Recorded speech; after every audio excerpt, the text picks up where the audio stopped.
If you are what you think about, then you have to start getting real careful about what you think about. Now, you have to start this with being cautious about every conversation that you have with your friends, with your relatives, with your mother, with your husband, with your children, that focuses on what's missing in your life. Because if you want to attract something into your life, something good, something grand, something godlike, something prosperous, something of well-being, health, whatever it might be, if you want to attract that into your life, but you're talking about what's missing and thinking about what's missing, and you understand that what you think about is what expands, you will continue to expand more of what's missing, and you'll continue to attract what's missing in your life. I never talk about what's missing in my life. I only put my attention on what I intend to create. And I have shifted it. And I learned this lesson a long time ago, but the place that it probably expresses it better than any is Esther and Jerry Hicks' book, Ask and It Is Given. The Teachings of Abraham is called Learning to Manifest Your Desires. Have more than anything, I think they're the greatest, among the really greatest teachings on the planet today. And I know Esther and Jerry, I know them well, I've been with them on many occasions. It's about practicing this idea of not putting your thoughts on what is missing and shifting it to, it's on its way. It's on its way. It's on its way. 4 words, just get them tattooed someplace inside of you. Whatever it is that you would like to attract into your life, know that it's on its way. And I want to say to you that as you begin to get your thoughts more harmonized with Tao thinking, that is, with the thinking of the source, the thinking of God, that which always has been, that which does nothing but leaves nothing undone, as you begin to more and more harmonize in this way, what happens is that you start elevating your thoughts so that the habit of how you think becomes more harmonized. Rather than a polarity with what you want to attract, it becomes harmonized with it. And it becomes your natural way of how you think all the time.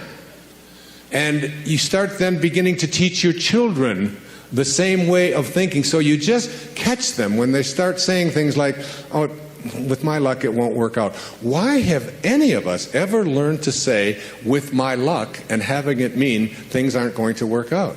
Why wouldn't you say, and just have it as your habit, with my luck, it'll probably show up faster than it normally does? Why not have that kind of a way? Because here's what happens. As you begin to shift the way that you think and have an anticipation that this thing is going to work out for you, you can only act upon your thoughts. And as you get these higher and higher thoughts, what happens is that the thought is now more aligned with what it is you want to attract, and then you start acting upon that thought. And as you start acting upon the thought that it will work out, that it's probably on its way, you start to see how this whole system all works. In other words, call it the universe, whatever you want, begins to conspire with you. It begins to act almost where you suddenly become a collaborator with fate. And instead of fate being something that just might or might not happen to you, you're in collaboration with what it is that you want to attract. I mean, ask any physician, there's physicians here today, ask them about something called the will to live.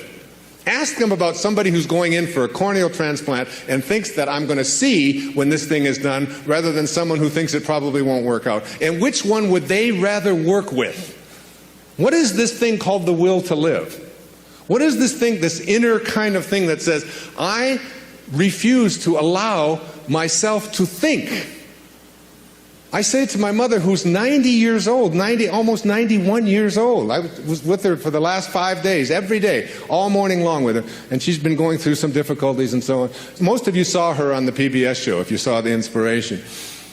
She has always said to me how she was going to die. She said it to me when she was 60. what her death was going to look like, when she was going to die in her sleep, and it was going to be, it was going to be a peaceful thing, and she was going to do it when she was ready.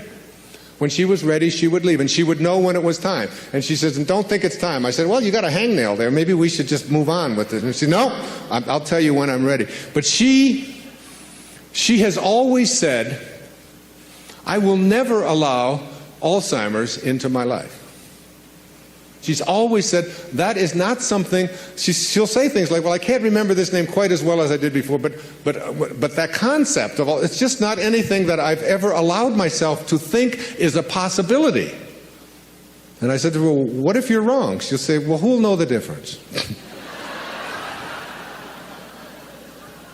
And they've done research on this, in studies on gerontology, where what does your life look like from 60 plus versus what does your life look like below, from 60 down to into your 20s? That people who live a dynamic life into their 60s, 70s, 80s, and 90s, people who feel strong, who don't feel that getting older means that I have to in any way decline any place, physically or mentally. Getting older has nothing to do with the concept of declining.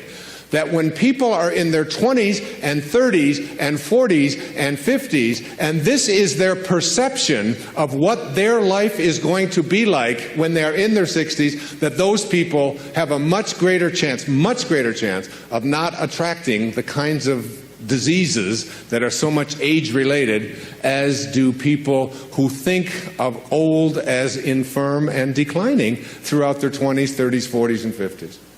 That you change the way you believe about that and you say declining is not a possibility. I don't think about what's missing.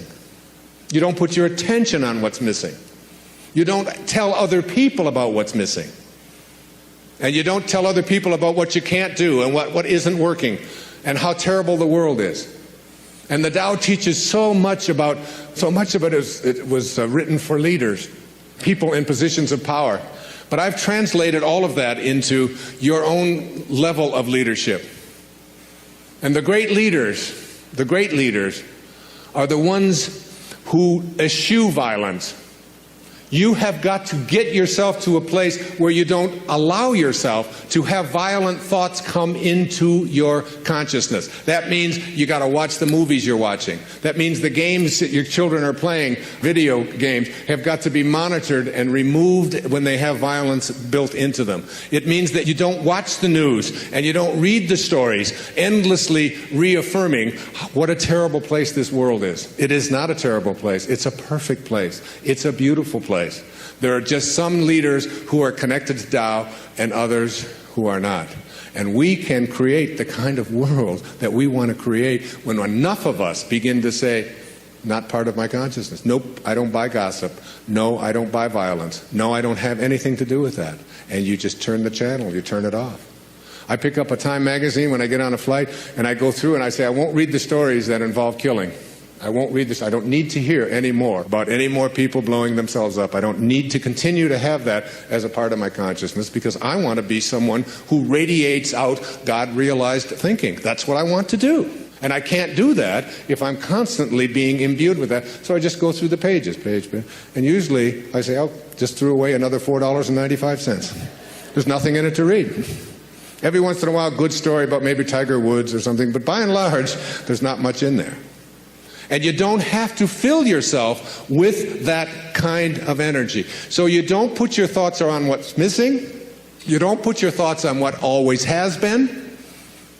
You don't put your thoughts on what others want for you, unless you want more of what others want for you to continue to show up into your life. So that if you're having conflicts with anybody that's out there, you don't have to put your attention on any thought that is out of harmony with the relationship that you would like to have. It doesn't have to be. You can have a love story replace a hate story by just changing your thoughts in any moment of your life. As you'll see, some of you will see it this afternoon, as Katie works with some of you and does the work and teaches you to ask yourself these questions about how can you be sure? How can you be sure that that thought is true? Why not have a love relationship with your ex-husband or your ex-wife?